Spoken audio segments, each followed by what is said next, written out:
Hey, what's up, everybody? Going to go through these games again. I got the NBA predictions right here. We'll go through the recap and then each game individually. And then I got the NHL and the college. Not a whole lot of college today going on. So we'll go through all of that in today's and let's get started. All right, so here's the recap from yesterday. It was a pretty good day overall for predicting the scores. Chicago was 1 point off from their prediction. Cleveland was 1 point off from their prediction. The Knicks were 1 point off from their prediction on their individual scores. Um, Charlotte was 2 points off from their prediction. So same with Philly. So there was a lot that were pretty close. Miami was way off, 30 points off. We did get two of the spreads. Two were within the range. Charlotte was on the high end. Philly was right there in the middle. I'm not sure where they actually ended up on the very end and where they started. Missed the Dallas and Utah spread, and then got 3 of the 6 on the over-unders yesterday. So the totals were pretty good. And then spreads took a little bit of dip. They had only missed 3 in the last 2 days before that. First game we're going to get into is Sacramento at Detroit. It's got Detroit predicted about 120 to 110. The model has it at a 10-point spread then, and it has the total at about 230. The market is sitting at about 11.5 to 13.5. I believe right now it's at 13.5 for Detroit as the favorite, and the total sitting at about 226, 227.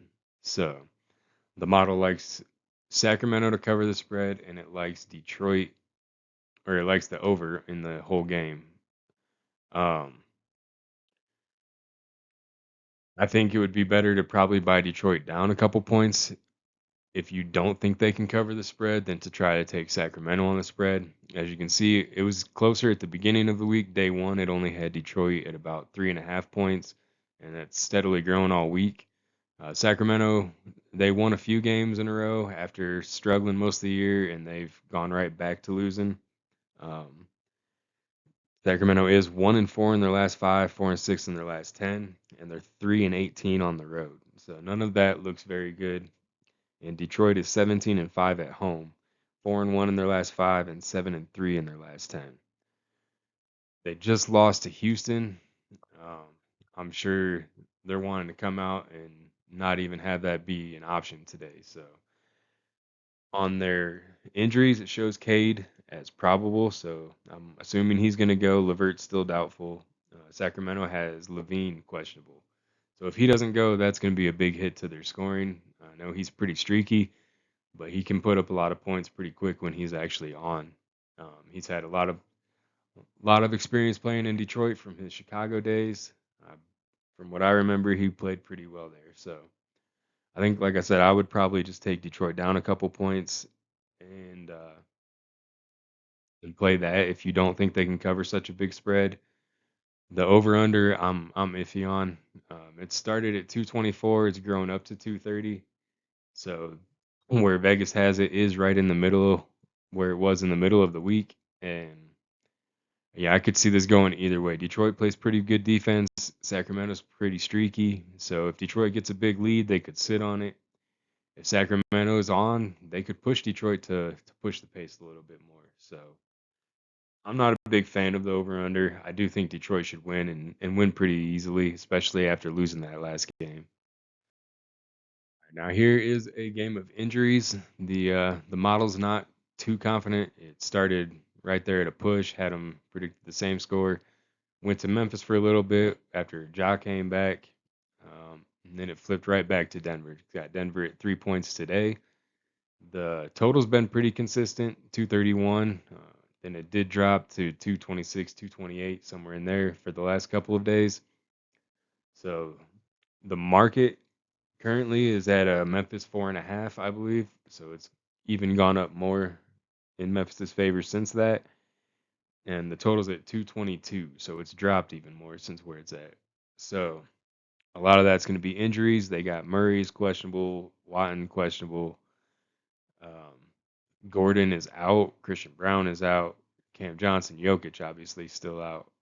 Um, Valanciunas may be back. He's also questionable. And then on the Memphis side, Aldama's out. They still got John Moran out. Edie's obviously still out. So injuries on both sides. I think that makes it just questionable on either the spread or on the total on this game.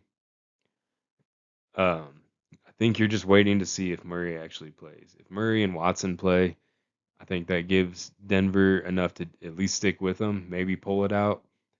If both of them end up sitting, then Memphis should win, should probably cover the spread. But I would definitely wait till closer to tip off and see if you can get a better injury report before you do anything. At least do anything too heavy or put it in a parlay or anything like that where it can just kill you. All right, now we're gonna do Dallas and Milwaukee. The model likes Dallas by a point, and the market has Milwaukee by a point and a half. So the total is right there around 220. So the model's also liking the over. Dallas just played last night. Milwaukee's been struggling a lot. Um, Giannis is out again. Porter's still out. Green is questionable, and he had a big game against Dallas the first time. Milwaukee won by 2 points in Dallas, but that was back in early November, mid-November on the 10th. So you're looking at Dallas is 5-14 on the road, but they're 6-4 in their last 10 and 4-1 in their last five. So they've been playing a lot better recently. Uh, Milwaukee's 9-12 at home, 4-6 in their last 10 and 1-4 in their last five. And then they got the injuries. So I think I would probably agree with the model here on the Dallas side. I'm surprised that Milwaukee's favored again. People still like him, I guess. I'm not sure, especially with Giannis out.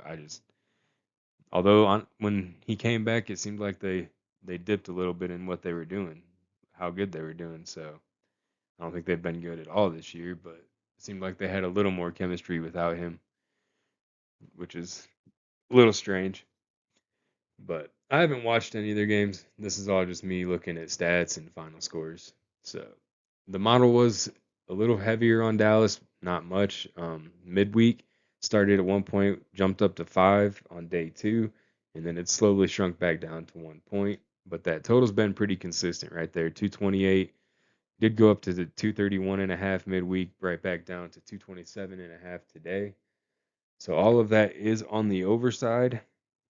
Um, I feel like with the players that Milwaukee does have playing, if they can score and if they're not missing all of their shots, they can run that score up pretty easily. I think Dallas will stick right there with them shooting. They're pretty healthy from what they've been, so I like this game to probably go over. I'm not a huge fan on this game on any of it, but if I had to make a pick, I would take Dallas. Maybe take the spread if you wanted that extra point, and then I like the over on it if I had to pick. All right, so the next game we got is Toronto going to OKC. Model likes OKC by 11 points, and that is right where the spread's sitting at. So model and market agree on the spread and on the total.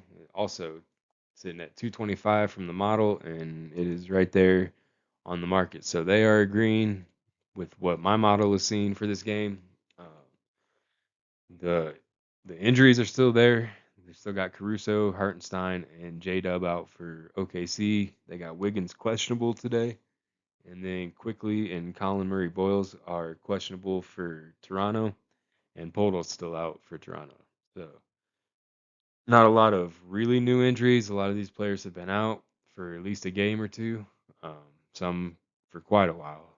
So the model started on OKC pretty strong at 9, dipped down midweek to about 5, and it jumped back up to 11. So the total, though, has stayed relatively consistent. 221 had that one day up to 228, but it kind of smoothed back out. So it's trending in the upward direction for the total, and then it's trending on OKC to go up and to cover a double-digit spread. So um, I'm not entirely sure on this game. I think I kind of like OKC, but Toronto's been kind of sneaky. So they're 15-9 on the road, 6-4 in their last 10, 3-2 in their last five. There is no head-to-head matchup, but then OKC's only lost 3 at home. They've won 20. They're 7-3 in their last 10. They're 3-2 in their last five. So I mean, the model is pretty confident on this game. There's no switching of teams or really big jumps. The biggest jump day to day was in the upward direction of 4 points for OKC. Um, and then the total, the biggest jump was upward for 5 points. So with recent data, what it's liking is OKC to score more. If you want to buy them down a few points, that would obviously make it a little safer for you. Same with the total. It's liking the over, but it's right there with it. So it's not entirely confident. And a lot of those days were under. It's just trending up right now. All right, here's New Orleans and San Antonio. The model seemed like it was a little confused early in the week. It had New Orleans half a point to 2 points, but then it corrected fully to 4 and jumped up to 6.5 by today. The total has been kind of jumping around a little bit, 227, 231, back down to 223. So a lot of up and down in the total. So it doesn't seem entirely confident there, but it has been trending pretty steadily towards San Antonio since day 4. The market has San Antonio as a double-digit favorite. The model only likes them by 7. This is one where I think that San Antonio could cover. It's just a big spread. It's going to depend on the New Orleans shooters, I think, more than anything. San Antonio plays a lot of good defense, but if they can kick it out and they can get, excuse me, some of the threes to drop from Murphy, from Poole, from some of those outside guys, Fears, then if Williamson can actually get going like he did last game, New Orleans might keep it close. San Antonio's won all 3 matchups so far, but they won the first one in overtime, then they won by 7, and then they won by 3. So the model has it by 7. That's the biggest win they've had so far in this matchup. They've played 3 times. So New Orleans is 4-17 on the road. They're only 3-7 in the last 10, and they're 2-3 in their last 5. San Antonio 16-5 at home, 6-4 in their last 10, and they are 4-1 in their last 5. So they're playing really well. They're healthy. The only thing on their injury report is Cornette is questionable right now. New Orleans has Alvarado is questionable, and that's the only player they have that hasn't been out for the whole season. So healthy teams trending in the San Antonio direction, but every game so far has been close. So double-digit spread is large, can be covered by San Antonio if they play their game right, but they haven't done it yet. So the total sitting at almost 240. That's a really very large spread, really large total. The model's only liking it at about 229, so it's 10 points under on that. Even with as much jumping around as it's been doing, it has been under every day and under by at least 9 points. So I'm not sure I would take the over. I like San Antonio to play good defense. Um, the overtime game was really early. I don't remember the dates on the others, but with the way San Antonio's been playing recently, I think that they'll be able to hold New Orleans down back at home. They're going to want to play for those fans, so I would go under probably, and I would probably adjust the San Antonio spread. Um, I like them, but I don't know that I would be confident enough for them to cover double digits when it's literally an overtime game, 7 point and 3 points for 3 games. All right, next game is Miami and Phoenix. The model started on Phoenix at about 3.5, went to a push, and has gradually grown back to a 5 point spread. The total's been pretty low there for a little while. Started at 213, which is very low for these teams, and then it's grown up to 223, which is still on the underside, but it has been steadily growing up and has gone up 10 points. Um, so yeah, the market is at Phoenix at 4.5, and I believe the total has gone down even a couple more points to about 226.5. So it's still on the Phoenix side, still on the underside with the injuries. Ware Hero out and Mitchell questionable for Miami, and Booker out and Jalen Green questionable for Phoenix. So I think the bigger injuries that will affect the game more are probably Phoenix, especially if Jalen Green doesn't play, because he just came back and he had some speed that offense just doesn't have and really needs. So Booker obviously is going to be a big piece. Hero's already been out for Miami, so Ware has hardly played, and Mitchell will definitely be a big piece if he doesn't go. But I feel like Miami has a lot of role players that can fill in. Phoenix, they shoot a lot of threes, and they're going to have to start knocking them down. If they start relying on Dylan Brooks and he can't hit them, Grayson Allen's been really hot recently, but if he cools off, or they're going to need Colin Gillespie. O'Neal's been hitting quite a few, I guess, too.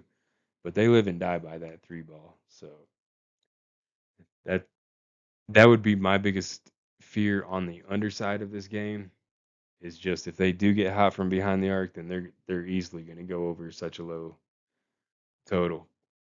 But if they're cold and these playmakers are all out, then I could see it going under. So I would probably stay away from this game on the total. After Miami played such a high paced game last night, Phoenix first game home after 6 on the road, I think I would probably lean Phoenix. Um, I would, I might take them on the money line if it's reasonable. Try to parlay with a prop or something that's going, but the spread it could happen. If Jalen Green plays, I think I would like it a lot better. I still don't know that I would take it though. All right, so we got the last NBA game, and we'll get into the hockey and the college basketball. Clippers are favored to win this one by the model by about 8 points. The market has it 8 to 9.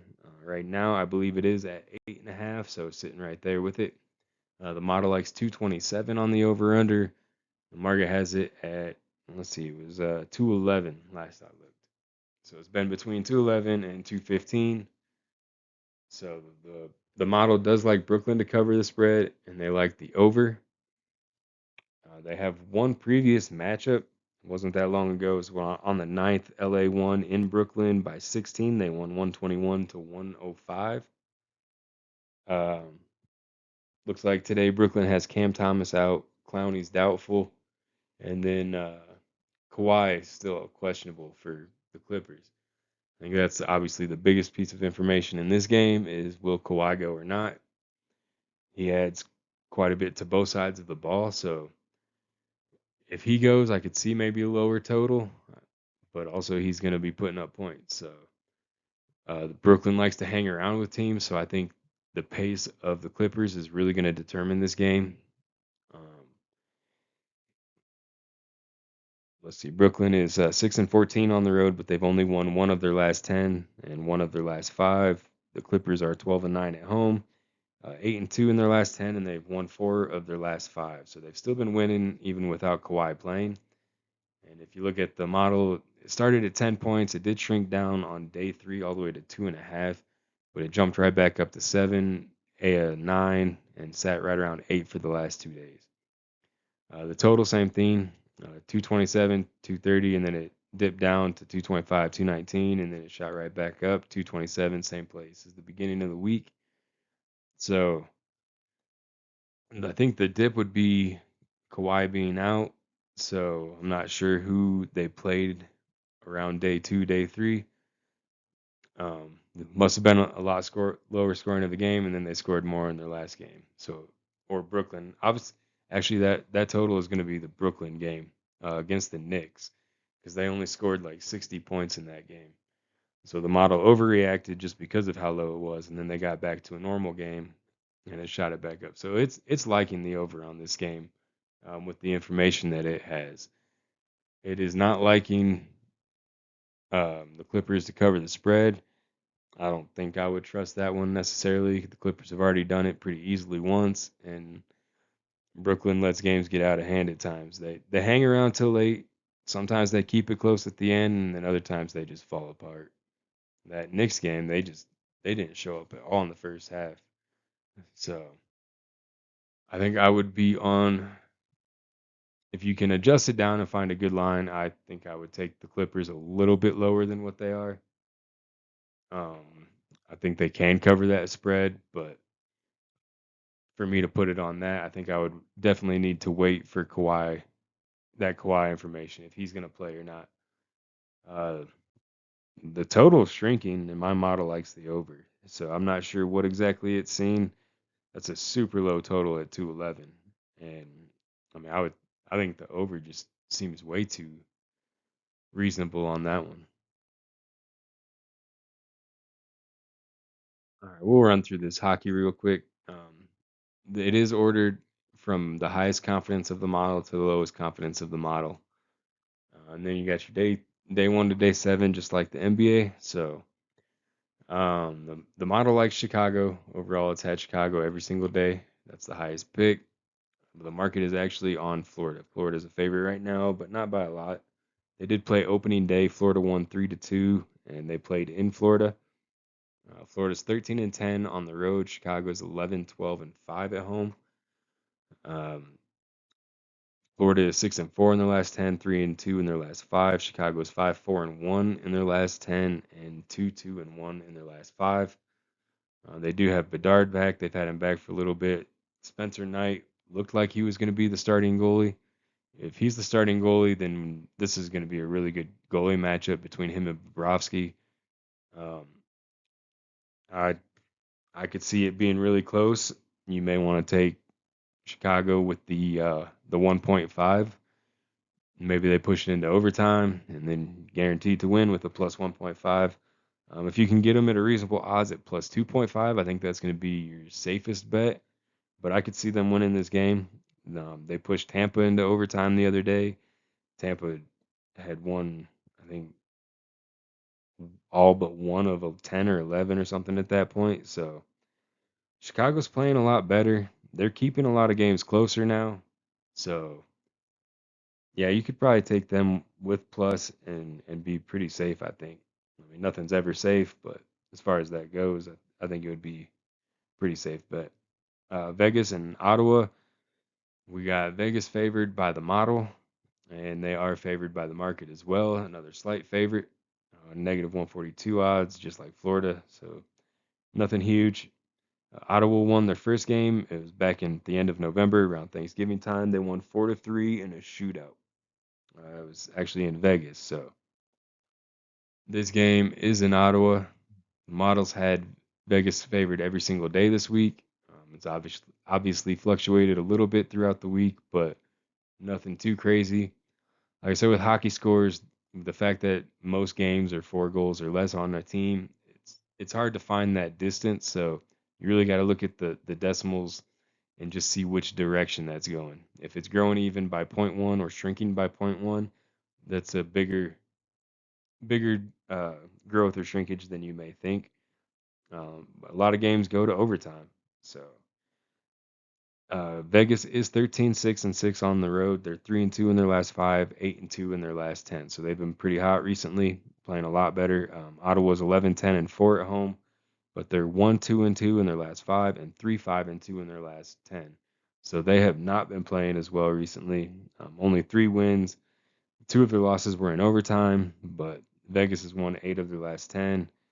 And the fact that the last game went to a shootout when Vegas wasn't playing as well, I think I would probably lean on the Vegas side here. Um, the fact that they are favored, obviously going plus goals is going to lower your odds a lot more. So I don't know if you can find Vegas at plus 1.5 to where you'd want to take it. I think they should probably win this game, um, but hockey is hockey's a little crazy, so doesn't what looks good on paper doesn't always happen as much. So the model's been really high on them though. It did start at point 0.5 as a favorite, and it has dropped to point 0.2 though. So the model's been shrinking on how much they like Vegas. Like I said, that's the part you're going to want to look at the most.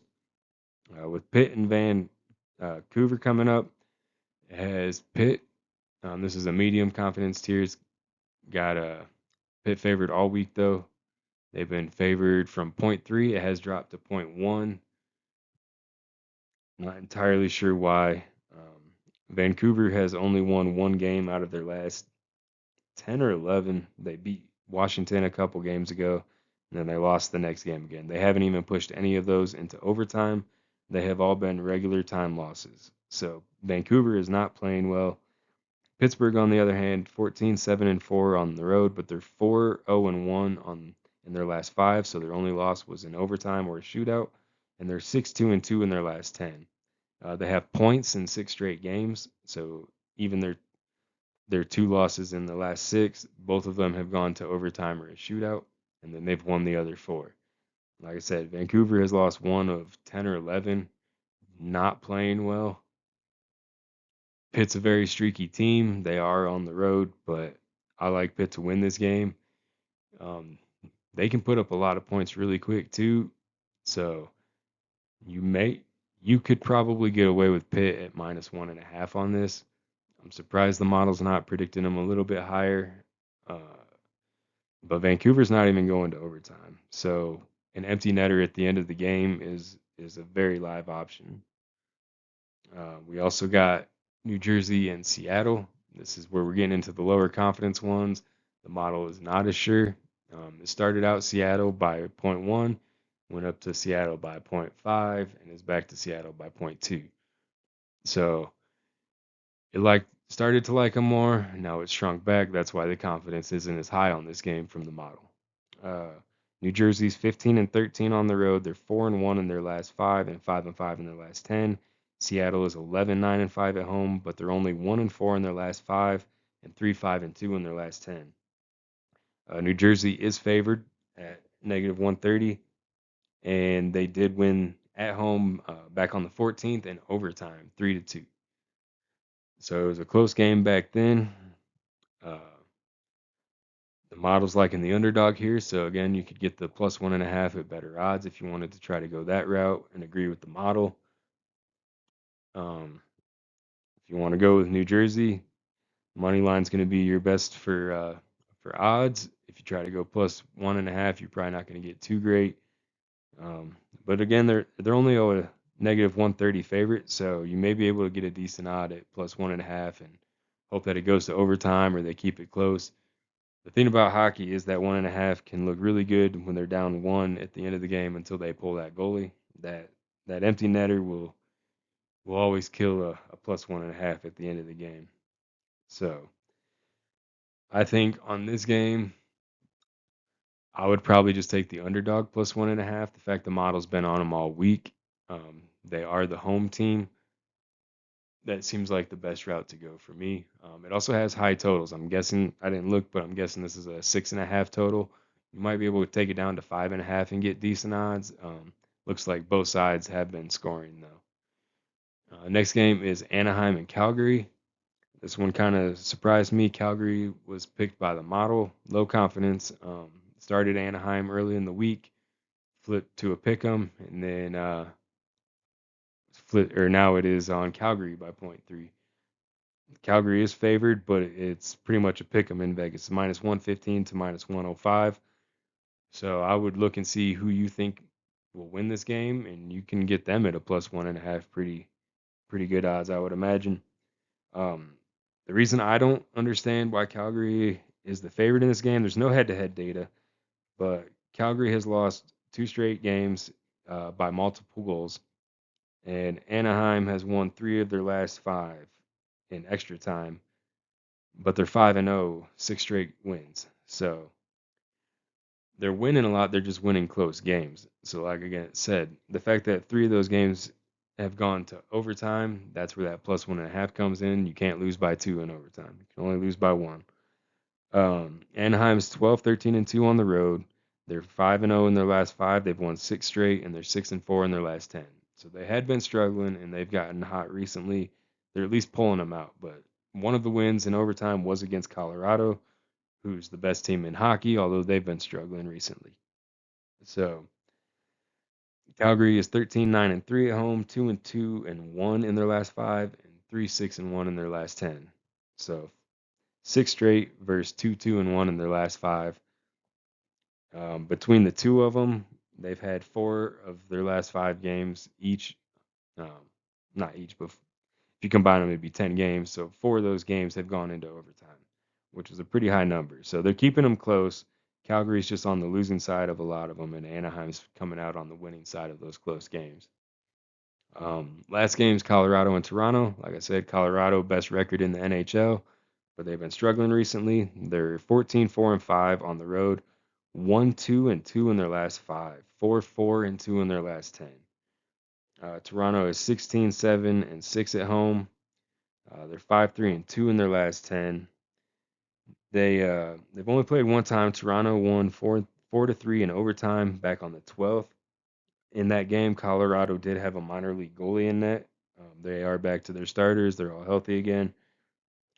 But in their last 5 games, Colorado's been outscored by an average of 4.5 to 3 goals. So very high scoring. They are just not getting wins. Normally they're a very solid team all throughout, offense, defense, goalie. Started the year out with, I think, probably the best record to ever start a season out. But only won one game in their last 5. 2 of those did go to overtime. Like I said, one was against Anaheim, who's recently got hot. I don't remember who the other one was, but this is one that I would probably stay away from just because Colorado has the potential to blow out Toronto with their skills. But the way that they're playing, Toronto has the ability to also pour on goals. So Colorado's favored. It's actually the highest favorite of the game, still minus 180, which means you can get Toronto at better odds on the plus side. The way Colorado's been playing, lost 2 in overtime or shootout, and lost 2 of the other 5. I think Toronto with plus is probably the best way to go.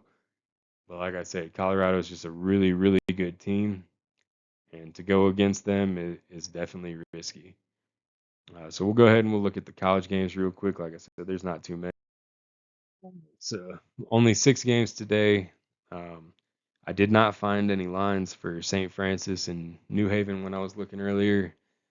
And then there was an IU Indy game that I saw odds for, but from what I saw, the game was postponed. So I don't know if that game's going or not. I took it off the list, but maybe they're playing. From what I could tell, they're not. Chicago and Mercyhurst is the first game. Mercyhurst, it isn't in order of confidence, highest to lowest. So the reason there's only 5 days is because the last 2 nights, not last night, but the 2 nights before, I was having issues. My computer was shutting down while I was running it overnight. I guess a setting got changed on an update. So it should be good now. Day 5 is actually today. Day 4 would be, you'd have to go back 3 days. It missed 2 days in there. So that's why there is a little bit more of a change from day 4 to day 5 than what there typically is in a day one or a 1 day at a time uh, prediction. So, like I said, Mercyhurst has been favored all week. Started at 10, jumped up to about 13. Last I looked, they were 10.5 point favorites. So the total was only at about 129.5 when I looked, and the model has it at about 151. So big difference there. That's where I've noticed the biggest issues with the model is the totals. With just so many teams and so many different levels of play, some games that can look like they're going to score a bunch. I mean, you get your star player in foul trouble and you don't have much of a bench or whatever.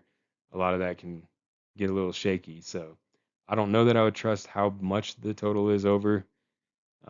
Maybe you still want to play the over. Maybe it looks good. I don't know these teams that well, but the market has it significantly under at about 130. USC Wisconsin. Wisconsin is favored at 7.5, and the total is 160.5. The model's gone from 9 points to 7 points on the favorite for Wisconsin, so it's shrunk down from over to just under. And then the total's gone from 163 to 161.